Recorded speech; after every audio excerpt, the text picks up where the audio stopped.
ఎంతసేపు ఆ బెండకాయ పులుసు, బెండకాయ ఫ్రై అయినా ఒక్కసారి బెండకాయతో ఈ మసాలా కర్రీ ట్రై చేయండి. సూపర్ అంటే సూపర్ ఉంటది.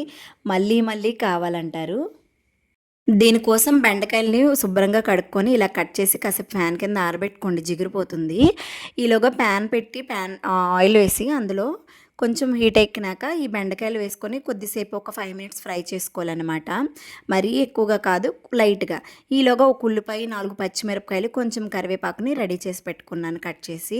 అండ్ ఒక పెద్ద టమాటోని కూడా చాప్ చేసి పెట్టేసుకున్నాను. అలాగే కొంచెం అల్లం వెల్లుల్లిపాయ పేస్ట్‌ని కూడా దంచి పక్కన పెట్టేసుకున్నాను. ఫ్రెష్ అయితే మంచిగా ఉంటది. ఇంకా బెండకాయలైతే సాఫ్ట్ అయిపోయినాయి. కొద్దిగా దీన్ని వేరే ప్లేట్‌లోకి షిఫ్ట్ చేసేసుకుందాము.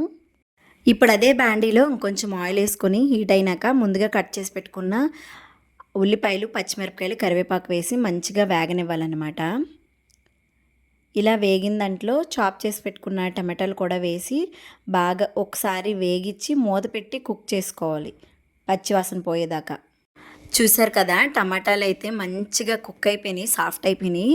ఇప్పుడు ఇందులో ఒక టేబుల్ స్పూన్ దాకా అల్లం వెల్లుల్లిపాయ పేస్ట్ అయితే యాడ్ చేశాను నేను. ఇది కూడా పచ్చివాసన పోయేదాకా కొంచెం వేగనివ్వాలి. నేనైతే ఆయిల్ కొంచెం తక్కువగానే వాడతాను. ఎవరికైనా ఆయిల్ సరిపోలేదంటే ఇంకో టేబుల్ స్పూన్ యాడ్ చేసుకోండి, నో ప్రాబ్లం. తర్వాత దీంట్లో కొంచెం చిటికెడు పసుపు, 2 స్పూన్ల కారం, 1 స్పూన్ సాల్ట్ యాడ్ చేశాననమాట. కావాలంటే తర్వాత యాడ్ చేసుకోవచ్చు కదా, అందుకని. తర్వాత ఒక టేబుల్ స్పూన్ దాకా గరం మసాలా, అలాగే ఒక టేబుల్ స్పూన్ ధనియాల పౌడర్, అలాగే ఒక టేబుల్ స్పూన్ జీలకర్ర పొడి కూడా నేను యాడ్ చేశాననమాట. దానివల్ల ఏంటంటే ఫ్లేవర్ బాగా వస్తుంది, రుచి అంతా బాగుంటుందని. తర్వాత ఒక హాఫ్ కప్పు దాకా పెరుగు తీసుకున్నాను. ఈ పెరుగుని ముక్కలు ముక్కల్లాగా లేకుండా మొత్తం మొత్తం స్ప్రెడ్ చేసుకోవాలన్నమాట. సో దట్ గ్రేవీ మంచిగా వస్తుంది. ఇదే మన కర్రీకి హైలైట్ అనమాట. తర్వాత ఈ గ్రేవీని కూడా ఒక 5 మినిట్స్ కుక్ చేసుకోవాలి. కుక్ చేసుకున్న తర్వాత ముందుగా మనం పెట్టుకున్నాం కదా బెండకాయలు, వాటిని కూడా వేసి మంచిగా మూత పెట్టాలన్నమాట. సో దట్ ఏంటంటే ఈ ఉప్పు, కారం, మసాలా అంతా బెండకాయలకు పడుతుంది కదా, మంచి టేస్ట్ వస్తుంది.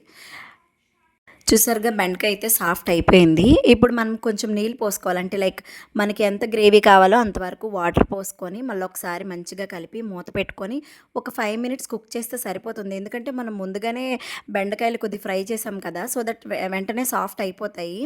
కర్రీ అయితే రెడీ అయిపోయింది. చివరాకరున కొంచెం అలా కొత్తిమీర కనుక చల్లి వేడి వేడి అన్నంలో తింటుంటే ఎంత టేస్ట్ ఉంటుందో అంటే అసలు మీరు వదిలిపెట్టరు.